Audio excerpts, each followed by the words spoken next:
على آل محمد كما صليت على إبراهيم وعلى آل إبراهيم إنك حميد مجيد اللهم بارك على محمد وعلى آل محمد كما باركت على إبراهيم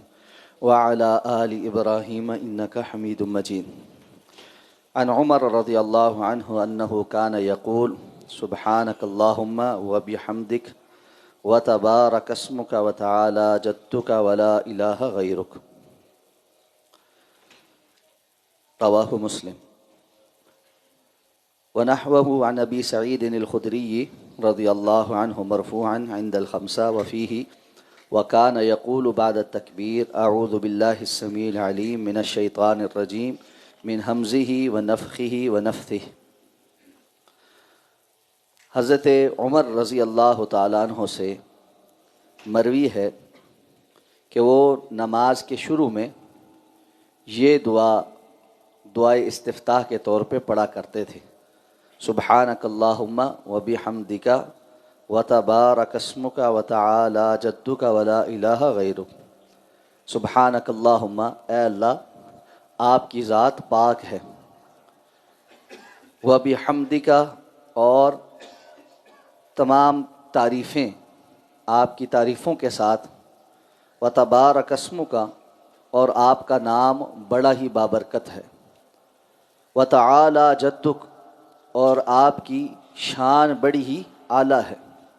ولا الہ غیرک اور کوئی بھی آپ کے سوا بندگی کی لائق نہیں، عبادت کے لائق نہیں۔ یہ حدیث مبارکہ صحیح مسلم کی ہے۔ اسی طرح کی ایک ملتی جلتی حدیث حضرت ابو سعید خدری رضی اللہ تعالیٰ عنہ سے بھی مروی ہے، اور اس میں اس بات کا اضافہ ہے کہ وکان یقول بعد التکبیر، کہ حضرت عمر تکبیر کے بعد یہ دعا پڑھتے تھے، اعوذ باللہ السمیع العلیم من الشیطان الرجیم من ہمزہ ونفخہ ونفثہ، میں پناہ مانگتا ہوں، ملاح طلب کرتا ہوں اللہ سے شیطان مردود کے، من ہمزہ اس کے جنون سے، ونفخہ اور اس کے، من ہمزہ اس کے وسوسوں سے، ونفخہ اور اس کے جنون سے، ونفثہ اور اس کی پھونک سے۔ نماز کے شروع میں تکبیر تحریمہ کہنے کے بعد کیا پڑھنا چاہیے، اس سے متعلق گزشتہ روز بھی حدیث ذکر ہوئی۔ آج کی اس روایت سے ایک اور دعا جو عموماً پڑھی جاتی ہے، جس پہ کل بھی بات ہوئی تھی کہ اس کو ثنا کہتے ہیں، کیونکہ اللہ رب العزت کی تعریف اس دعا کے اندر موجود ہے، سبحانک اللہم وبحمدک وتبارک اسمک وتعالی جدک ولا الہ غیرک۔ یہ بڑی جامع دعا ہے اور بڑے بہترین الفاظ کے ساتھ اللہ رب العزت کی تعریف ہے۔ معلوم ہے کہ دعا کے بھی آداب یہ ہیں کہ اس کے شروع میں اللہ کی تعریف بیان کی جائے، تو نماز بھی چونکہ اللہ کے سامنے حاضری ہے تو باقی ساری باتوں سے پہلے اللہ کی تعریف بیان کی جائے، تو آغاز تکبیر سے اور پھر اللہ کی تعریف، اپنے گناہوں کا اعتراف، اللہ کے حضور عاجزی کا اظہار، جس قدر بہترین الفاظ میں رسول اللہ صلی اللہ علیہ وسلم سے ثابت ہے وہ بیان کرنا۔ یہ چونکہ حضرت عمر رضی اللہ تعالیٰ عنہ کا عمل ہے، تو معلوم ہے ہر وہ عمل جو کسی صحابی سے ثابت ہو اور وہ کتاب و سنت کے کسی حکم کی مخالفت نہ ہو رہی تو وہ مسنون عمل ہی گردانا جاتا ہے، اور بالخصوص اگر صحابہ بھی خلفائے راشدین میں سے ہوں، کیونکہ اللہ کے رسول صلی اللہ علیہ وسلم نے خلفائے راشدین کی اتباع کا حکم دیا ہے۔ اس لیے حضرت عمر رضی اللہ تعالیٰ عنہ کا یہ عمل، جو کہ ویسے تو آثار میں سے یعنی حضرت عمر یہ کرتے تھے، لیکن یقینی طور پر وہ اپنی جانب سے نماز میں کوئی ایسا عمل نہیں کر سکتے جس کو انہوں نے رسول اللہ صلی اللہ علیہ وسلم کو کرتے یا آپ سے سیکھا نہ ہو۔ تو اس اعتبار سے اس روایت پر یہ جانتے ہوئے عمل کرنا چاہیے کہ حضرت عمر رضی اللہ تعالیٰ عنہ نماز کے ابتداء میں یہ دعا پڑھا کرتے تھے، اور رسول اللہ صلی اللہ علیہ وسلم سے انہوں نے یہ دعا سیکھی ہوگی۔ اس دعا کے اندر اب جو تسبیح ہے اور تحمید ہے، اس کے معانی پر غور کرتے ہوئے بندہ یہ بات پڑھے۔ اللہ رب العزت کی ذات پاک ہے، یعنی تمام وہ آلائشیں اور کمزوریاں جو مخلوق کو درپیش ہیں، اللہ رب العزت ان ساری کمزوریوں سے پاک ہے، منزہ ہے، اور ہر قسم کی تعریف حقیقی معنوں میں اللہ کے لیے ہی ہے۔ باقی سب کی تعریف مبالغہ اس میں ہو سکتا ہے، اللہ کی تعریف میں بندہ مبالغہ نہیں کر سکتا، بلکہ ساتوں سمندر سیاہی بن جائیں، ساری دنیا کے درخت قلم بن جائے، پھر بھی اللہ کی تعریفیں اور اللہ کے کلمات ختم نہیں ہو سکتے۔ وَتَبَارَكَ اسْمُكَ،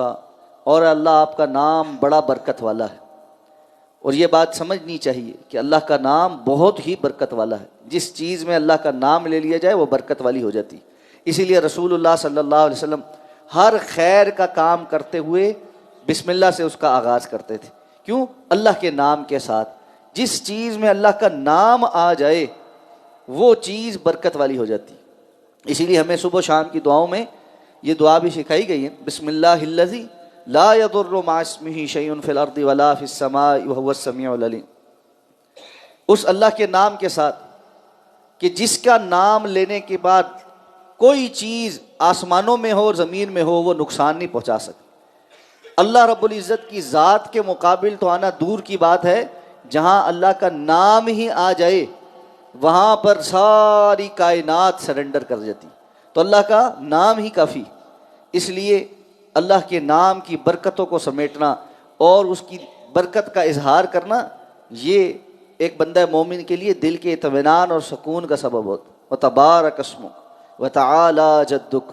اور یا اللہ آپ کی شان بڑی ہی بلند و بالا، اعلیٰ اور عرفہ، عظیم الشان۔ یہ لفظ اپنا حقیقی معنی جو دیتا ہے وہ صرف اللہ کی ذات کے لیے دیتا ہے، یہ عظیم الشان رب ہے۔ تو اللہ رب العزت کی شان کو بندہ اپنے ذہن میں تصور کرے۔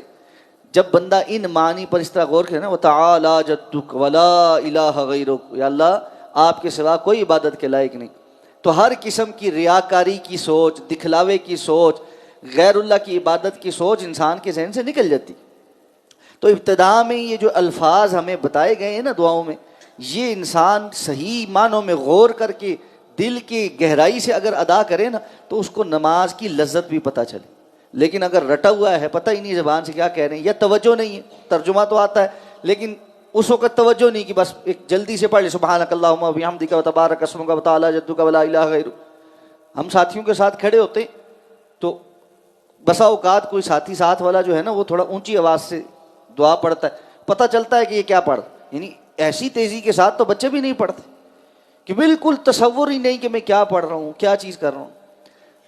ٹھیک ہے کہ فرض نمازوں میں امام کے پیچھے انسان کو وقت کو بھی مینج کرنا ہوتا ہے تو بہت رک کر نہیں وہ پڑھ سکتا، لیکن نوافل میں اور سنتوں میں تو اہتمام کے ساتھ پڑھا جا سکتا، توجہ کے ساتھ ایک ایک جملے کو پوری محبت کے ساتھ، اس کے پیچھے جو عقیدہ ہے، جو ایمان ہے، اس کو مد نظر رکھتے ہوئے بندہ یہ پڑھے کہ اللہ کی اتنی عظیم الشان ذات کے سامنے میں کھڑا ہوں